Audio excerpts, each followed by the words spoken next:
Bible Story 12 Tribes and 12 Spies. Not long before today's events, God's people had been slaves in Egypt for over 400 years. Now, they were on a journey to a land of their very own, a land God had promised them many years ago. The people did not need a map. God showed them exactly where to go. In the day, he made a large cloud appear in the sky, and they followed the cloud. At night, he made a large pillar of fire appear in the same way. At night, they would follow the fire. Today's Bible lesson is found in the book of Numbers. If you enjoy mathematics or counting, then you would probably really enjoy the book of Numbers. God told the leader of the people, Moses, to count all of the people. Moses' brother Aaron helped him count because there were thousands and thousands of people. The number of God's people was so big that God asked Moses, their leader, to divide them into groups called tribes. When it came time to camp, each tribe would gather together in their own place. Each tribe even had their own flag. If you were to look at a map of the camp, you would see God's very important tent, the tabernacle, in the center. Nearby the tabernacle would be the Levites. They were the ones in charge of taking care of the tabernacle and leading worship. On the north, south, east, and west edges of the camp, you would find the tents of the 12 tribes. Once the Israelites were organized into 12 tribes, God told Moses that it was time to get ready to enter the land that he had promised them. The new land might be dangerous, so some Israelites should go quietly into the land to see what was there before they made a plan. Moses chose one man from each tribe to be a spy to spy out the land. The 12 spies quietly went around the promised land, finding out as much information as they could without being seen. They saw big fighting men in the land, and some began to feel nervous. Would they have to fight these men before they could live in the new land? There were also big cities in the land, and they had strong walls built around them. The spies began to realize that this was going to be very difficult. Would God be strong enough to help them win against these people? But the 12 spies also saw that the land God had promised was amazing.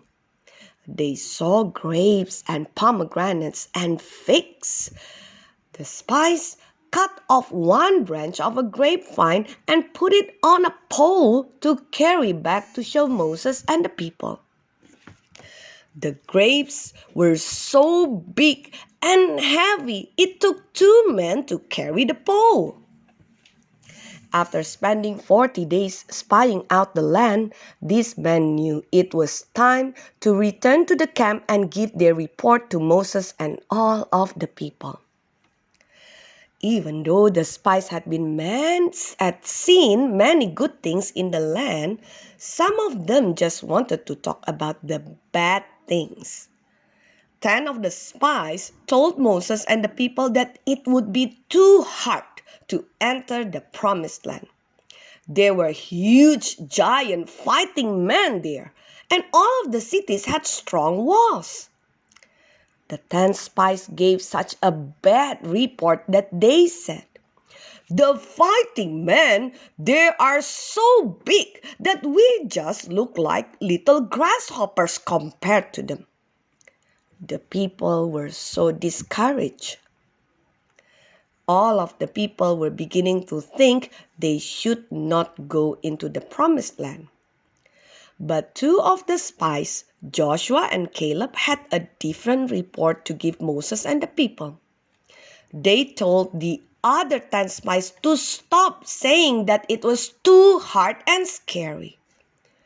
Caleb said, "We should go and take the land for ourselves. We can do it." But the people listened to the 10 spies more. There was much arguing and people began to get very angry. Some even said that God's promises were not good. They said, "God promised we could have our own land, but He can't help us beat giants. We never should have followed God. We should have stayed in Egypt." Moses and Aaron and Joshua and Caleb were shocked. Go back to Egypt?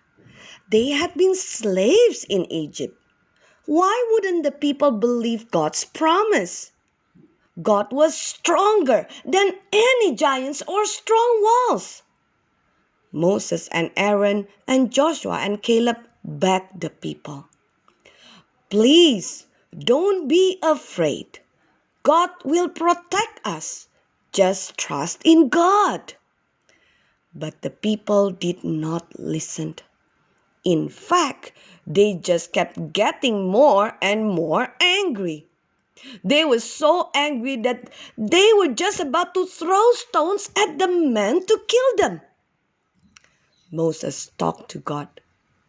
The people were angry, but God was also angry. He had done so much for the people. He had saved them from slavery in Egypt. He had parted the Red Sea so they could cross through it safely. He had given them the 10 Commandments, food in the desert, and even a beautiful place to worship. He had chosen a beautiful land for them to live in. All they had to do was enter into the land. He would keep his promise and protect them from all enemies. Why didn't they believe him?